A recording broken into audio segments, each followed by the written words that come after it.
What if a simple, low-cost geometric structure could transform your garden into a self-sustaining ecosystem, boosting yields and plant health with zero ongoing cost, a secret hidden from gardeners for decades?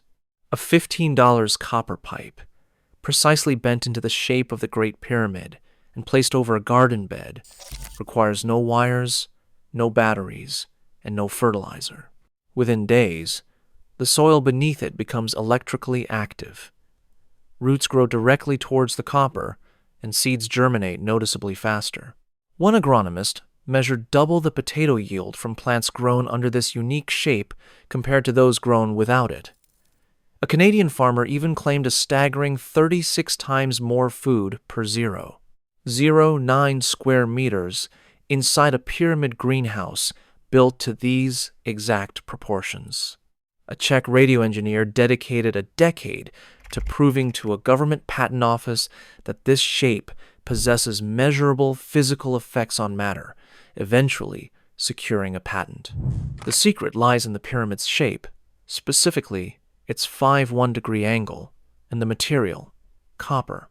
The reason this powerful knowledge has never been taught in any gardening book, agriculture class, or extension office is the same reason you've likely never heard about earth batteries or biochar.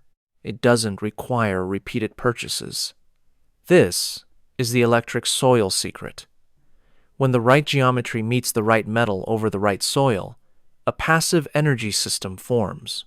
This system collects atmospheric charge from above, generates biological electricity from below, and feeds plants from 4 directions simultaneously, all with zero ongoing cost. The science behind this stretches back to 1841, its suppression to 1936, and the entire system costs less than a bag of synthetic fertilizer. Our story begins not with a pyramid, but with a razor blade. In 1949, a Czechoslovakian radio engineer named Karel Doktorbal entered the patent office in Prague with an application that would take a full decade to approve. His invention was a small cardboard model, precisely shaped like the Great Pyramid of Khufu. Its stated purpose, according to the filing, was to maintain the sharpness of razor blades without any external energy source. No mechanical sharpening, no chemical treatment, no electricity, just a hollow pyramid made from a non-conductive material, oriented so its 4 sides face the 4 cardinal directions, with a razor blade resting inside on a small platform at 1/3 of the pyramid's height. The patent examiners initially dismissed him, telling him to leave. But Dr. Bull persisted. He spent years meticulously developing a theoretical basis for why his device worked, arguing that the pyramid shape concentrated the Earth's magnetic field lines. This, he theorized, created a microenvironment that restored the crystalline structure of the blade's edge. While the theory was unconventional, the results were not. The chief patent examiner, a metallurgical specialist, took a prototype home and personally tested it for 10 years. He reported that 16 razor blades completed a total of 1,778 shaves, averaging 111 shaves per blade. Without the pyramid, each blade typically lasted only about 5 shaves.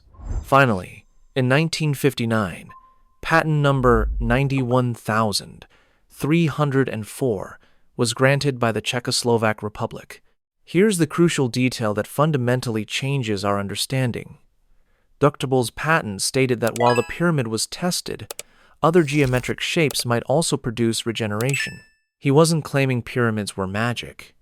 Rather, he was asserting that specific geometric proportions interact with electromagnetic fields in measurable, repeatable ways. The pyramid was simply the most effective shape he had tested, and the singular feature that made it work was its angle. 51 degrees and 52 minutes, the exact angle found on the casing stones of the Great Pyramid of Giza. This angle is far from arbitrary. When a four-sided pyramid is constructed with this precise slope, something mathematically extraordinary occurs. The perimeter of the base divided by twice its height equals pi 3, 14159. Furthermore, the slant height of each face divided by half the base length equals phi 1, 618. The golden ratio. A single geometric structure simultaneously encodes the two most fundamental constants in mathematics. No other pyramid angle achieves this, and no other three-dimensional shape does. The builders of Giza either possessed this profound knowledge or stumbled upon a proportion so perfectly tuned to the mathematical fabric of reality that it encodes both constants with 3 decimal places of precision. The probability of this happening by accident has been calculated at approximately 1 inch 500. Consider this remarkable insight. The golden ratio, 1. 618, is the single most recurring proportion in biological life on Earth. It governs the spiral of a nautilus shell, the precise arrangement of seeds in a sunflower head, the branching patterns of oak trees, the proportions of the human skeleton, and even the double helix of DNA itself. A copper pyramid built to the Khufu angle is not constructed to a random ratio. It is built to the very ratio that living organisms already employ to organize themselves. The pyramid's geometry speaks the same mathematical language as the biology beneath it. This fact alone should make you pause and reconsider. But Karel Dirkdebal was working with mere cardboard. What truly happens when that same powerful shape is constructed from the second most electrically conductive metal on Earth? What occurs when the pyramid is not merely a passive geometric container, but an active conductor sitting within the planet's magnetic field, surrounded by atmospheric electricity, and placed directly over living biological systems? That is precisely what a Canadian farmer decided to investigate. In the early 1970s, a man named Les Brown built a wooden pyramid on his farm in Canada. This was no small model, but a full-size structure, measuring 9 meters on each side at the base and 4 meters high, with walls sloped at exactly 51 degrees to match the Great Pyramid. He covered 3 sides with plexiglass, using the north wall for insulation, and then began growing food inside. The results were immediate and dramatic. Cucumbers grew several centimeters in a single night. Tomato plants produced fruit at a rate Brown had never witnessed in decades of farming. He estimated that his pyramid greenhouse yielded roughly 36 times more food per 0.09 square meters than any conventional growing space. But it wasn't just the volume. The quality was distinctly different. Plants grown inside the pyramid were visibly healthier, exhibited less insect damage, and produced fruit with a richer flavor than identical varieties grown outside. Brown made another fascinating discovery. He placed water inside the pyramid for several days, then used it to irrigate plants growing outside the structure. This pyramid-treated water consistently produced measurably better growth than untreated water from the same source. He also placed food inside the pyramid and observed that it dehydrated instead of rotting. Bananas remained edible for weeks, meat dried into jerky without spoiling, and milk did not sour. This was the same preservation effect Antoine Bovis had reported after visiting the King's Chamber of the Great Pyramid in the 1930s, where dead animals had mummified instead of decomposing. Consider the profound implications. A hollow geometric shape without any power source, refrigeration, or chemical treatment was preventing bacterial decomposition. Something about the proportions of that space was inhibiting microbial activity. This is not mysticism. It is an electromagnetic effect, and it was repeatable across every pyramid built to the correct angle. Brown published his findings in a book titled The Pyramid, freely sharing his construction dimensions and encouraging everyone to experiment. He then made an observation that nearly cost him his life. He connected the apex of his largest pyramid to the ground directly beneath it, using sheep's wool threaded between two copper attachments. The resulting energy discharge propelled him 6 meters across the ground before he could complete the connection. Had he used metal wire instead of wool, he believed the current would have killed him. Les Brown never experimented with pyramid electricity again, sticking to plants.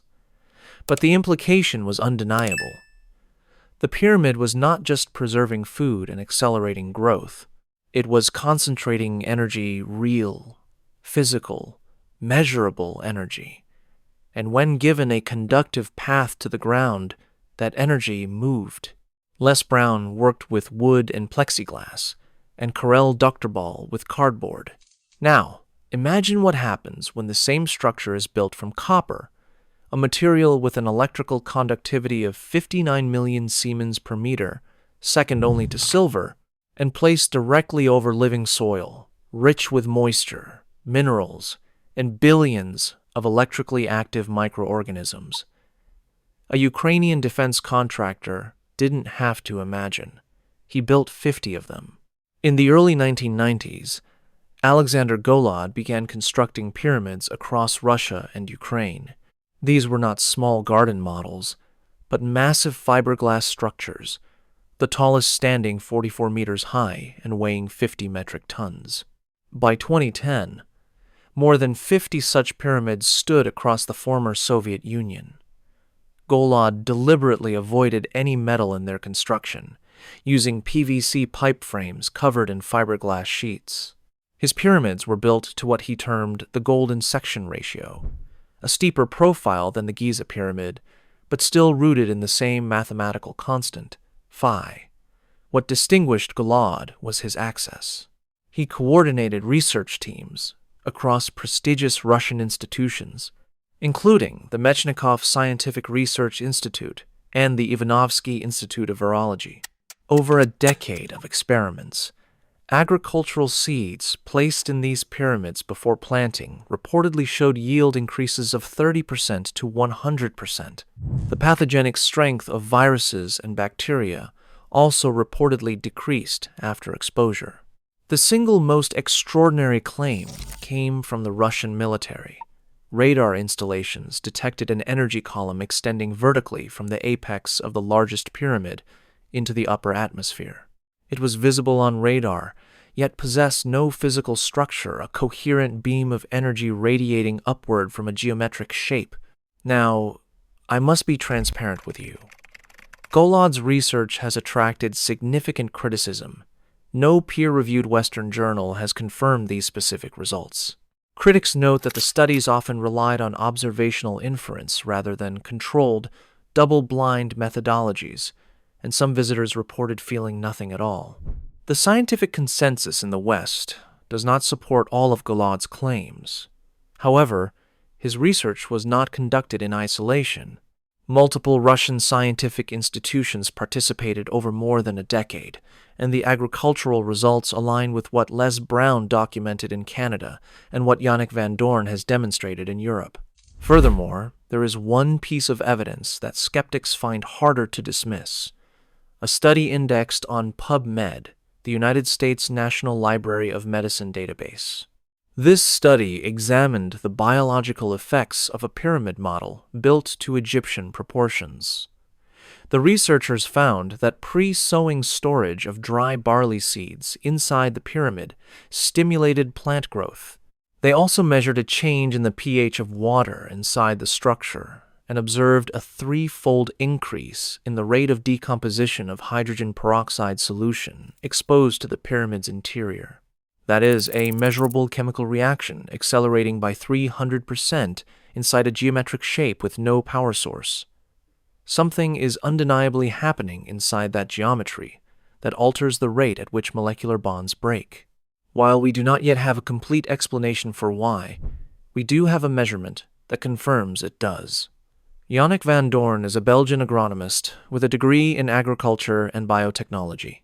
He has dedicated over 15 years to researching what he calls electroculture, the application of natural electromagnetic energy to improve soil, fertility, and plant growth. Among his many techniques, pyramids built from copper hold a central place. In 2011, Van Doorn conducted a straightforward experiment. He placed seed potatoes under a copper pyramid for 2 days before planting. These treated potatoes were then planted alongside untreated controls from the same batch, in the same soil, with the same water and sunlight. The treated plants showed double the growth and double the yield of the untreated ones. Not 30% more, not 50% more, but double.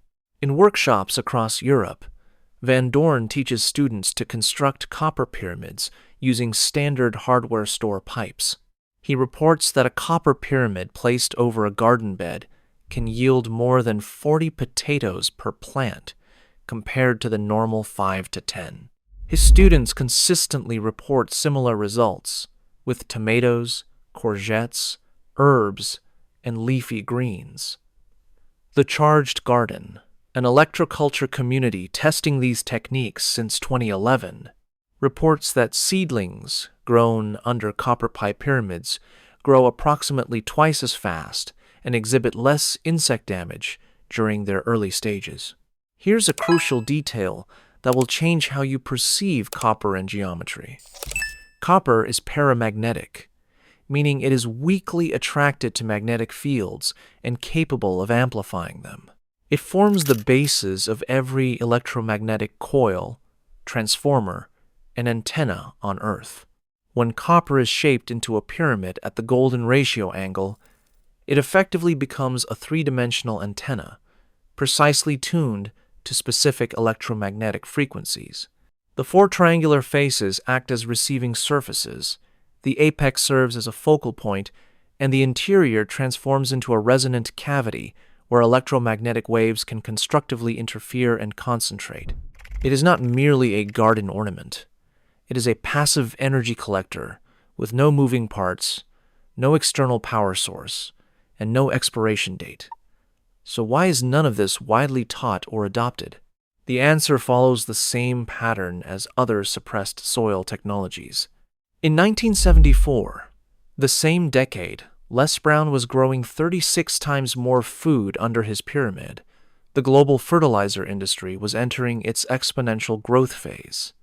American farmers spent $300 million on synthetic fertilizer in 1945. By 1975, that figure had soared past $3 billion.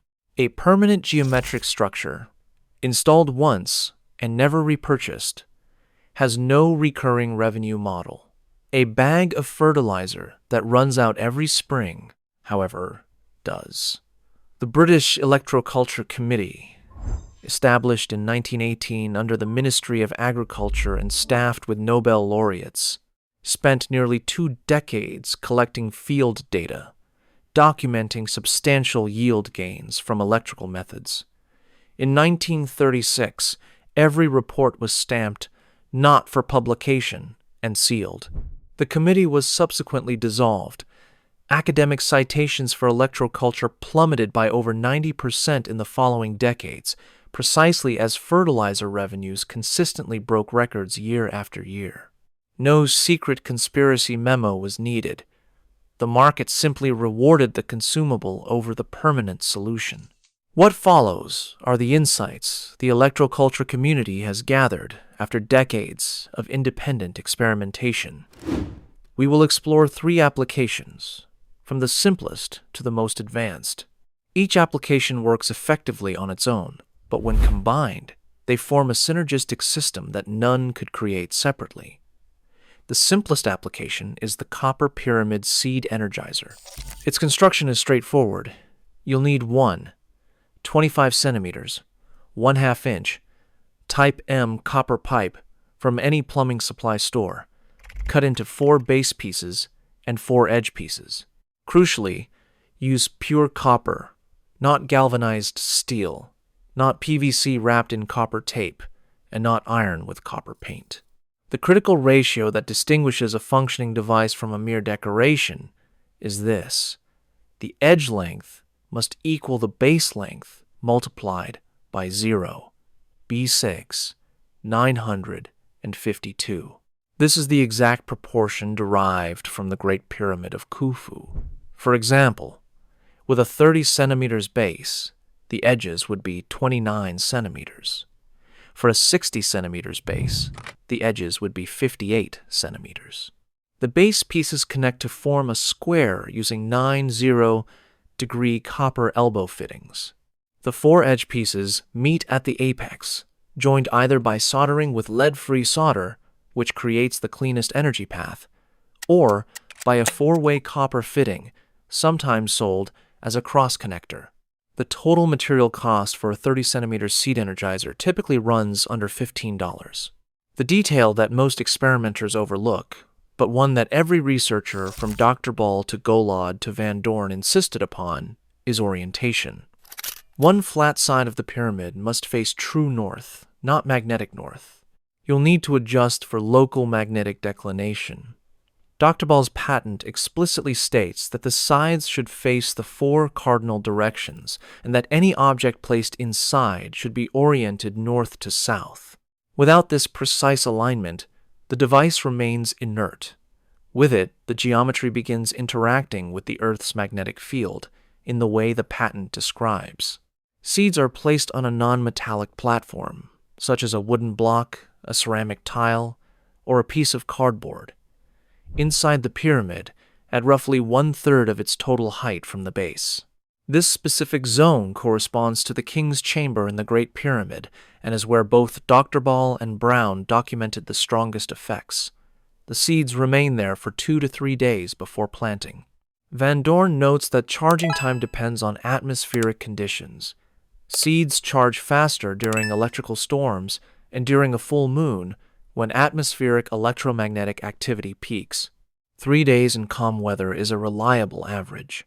Water placed inside the pyramid for 48 hours and then used to irrigate seedlings has also been reported to produce measurably faster germination than untreated water from the same source. The second application scales these same proportions over a full garden bed.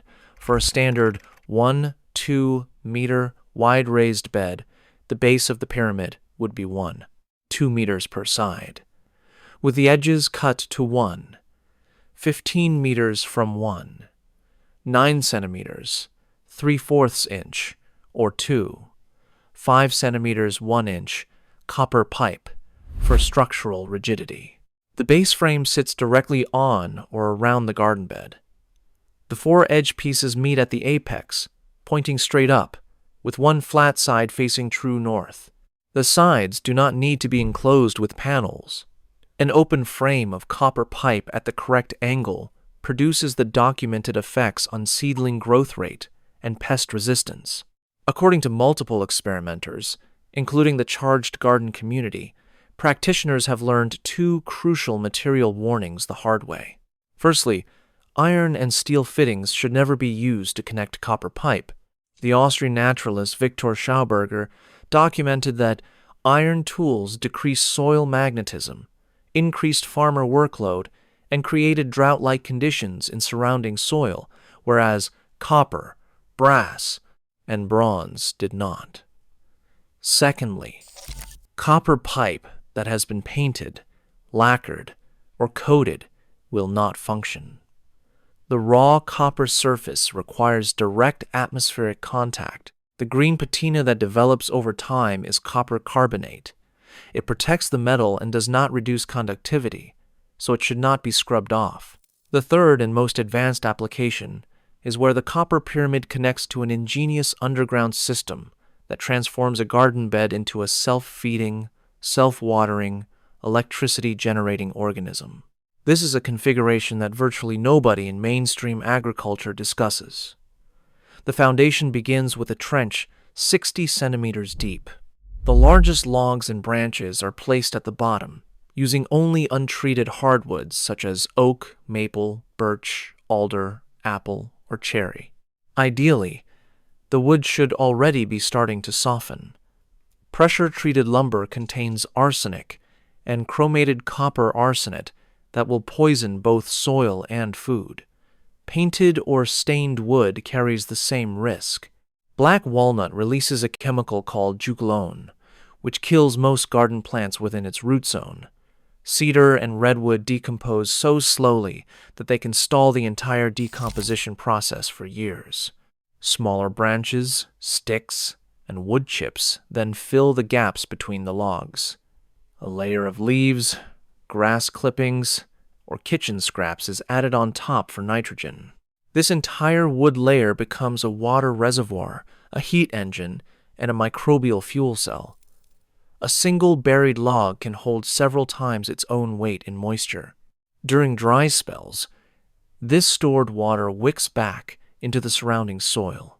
The decomposing microbes generate thermal energy as a byproduct and release electrons' actual electrical current directly into the surrounding ground. Experienced builders report that irrigation can become entirely unnecessary after the second year. On top of the wood layer goes the charcoal zone. Use clean hardwood lump charcoal, not briquettes soaked in lighter fluid and bonded with petroleum binders.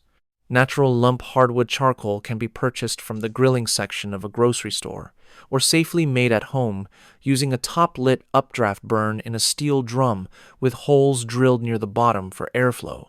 Always conduct this outdoors in a clear area away from structures, never enclosed, and with water nearby for safety. Once cooled, the charcoal is crushed into gravel-sized pieces, roughly between 0.6 centimeters and 2.5 centimeters. Here is the crucial step that differentiates success from disaster. Fresh charcoal must be charged before it goes into the ground. Uncharged biochar is chemically hungry. Its massive internal surface area, up to 836 square meters per gram, will absorb nutrients from the surrounding soil like a sponge, temporarily starving the plants instead of feeding them. The charging process is simple. The crushed charcoal soaks for at least 48 hours in compost tea, worm castings dissolved in water, diluted fish emulsion, or diluted urine at a ratio of 1 part urine to 10 parts water. This process loads the microscopic pores with nutrients and beneficial microbes, ensuring the biochar starts giving rather than taking from the moment it enters the ground. The charged biochar is then mixed into compost at roughly 10% to 15% by volume and spread 10 to 15 centimeters deep on top of the buried wood. This charcoal layer becomes a nutrient magnet, an electrical conductor, and a permanent microbial habitat. It will not decompose. It will still be in the ground a century from now, still holding charge, still attracting nutrients, and still hosting billions of microorganisms. The top layer consists of 15 to 20 centimeters of garden soil. This is the root zone, and it's where the galvanic earth battery is installed. A 15 centimeters piece of copper pipe is inserted into the soil on one side of each plant, and a single galvanized zinc nail goes on the other side, about 20 to 30 centimeters apart and 15 centimeters deep. 1 pair per plant is the limit. Too much zinc accumulates over time and stresses the plants, while excess copper harms earthworms and beneficial soil microbes. The biochar-enriched soil between the two metals acts as a superior electrolyte compared to plain dirt. More dissolved ions mean better conductivity and lower resistance. A multimeter pressed to the copper and zinc electrodes will typically read between 0, 8, and 1 volts. When the reading drops below half a volt, the zinc nail needs replacing, though the copper side typically lasts several seasons. The current flowing between the copper and zinc mobilizes nutrients locked in chemical bonds through electrolysis. Roots grow towards the copper through a documented biological response called electrotropism. The zinc slowly corrodes, releasing zinc ions into the root zone. This is not waste. Plants need zinc to produce the amino acid tryptophan. Without tryptophan, plants cannot manufacture auxins, the master growth hormones that drive stem elongation, fruit development, and root branching. Without zinc, no tryptophan, Without tryptophan, no auxins. Without auxins, growth stalls. The zinc electrode is consumed by the very biology it powers, atom by atom, season by season. The copper pyramid then sits directly over the top of this bed, oriented with one side facing true north. What results is a 4-layer energy system. From above, the copper pyramid collects atmospheric electromagnetic energy and focuses it downward through its apex into the soil. From below, the decomposing wood generates biological electricity and heat that radiates upward through the biochar layer. In the middle, the biochar-enriched soil between the copper and zinc electrodes facilitates a galvanic reaction that mobilizes nutrients directly into the root zone. Threading through all of it, the biochar acts as a continuous electrical conductor, connecting the pyramid's atmospheric charge to the biological and galvanic currents underground. The copper pyramid isn't just sitting on top of this system. It is the antenna. The buried wood is the fuel cell. The biochar is the wiring. The copper and zinc are the battery. The soil is the electrolyte. And here is the key insight that ties it all together. Biochar significantly increases the electrical conductivity of any soil it is added to, a fact confirmed by peer-reviewed studies from multiple countries. When a copper pyramid sits over biochar-enriched soil, the atmospheric energy collected by the pyramid has a superior conductive pathway into the ground. The biochar carries the pyramid's collected charge deeper into the root zone than plain soil ever could. The pyramid makes the biochar work harder, and the biochar makes the pyramid reach further. Remove either piece, and the system still functions. Combine them, and the effect compounds. That is true synergy. Practitioners who take this seriously meticulously track their results. An inexpensive refractometer, available for about $20 online, measures Brix readings on plant leaves every 2 weeks. Brix measures dissolved sugars and minerals, serving as a direct indicator of nutrient density and overall plant health. Higher Brix levels signify healthier, more nutritious produce that is also more resistant to pests, as insects lack the enzymes to digest high-sugar plant tissue. Some electroculture practitioners report Brix increases of 2 to 3 points within a single month. Voltage readings, taken with a digital multimeter, one probe on the copper, one on the zinc, should consistently show 0, 8 to 1 volts. Plants are photographed weekly alongside a ruler, and harvests are weighed on a kitchen scale at the end of the season. Crucially, a control row is maintained alongside the test bed. Same soil, same water, same sunlight, same seeds. But no pyramid, no buried wood, no charcoal, and no metals. The numbers tell the story. This is how backyard observations evolve into repeatable science, and how the evidence base, sealed in a government vault 90 years ago, is being openly rebuilt. There is one final detail that truly sets the copper pyramid apart from any other garden tool. It does not wear out. Copper naturally develops a green patina over time, a layer of copper carbonate that actually protects the metal beneath from further corrosion.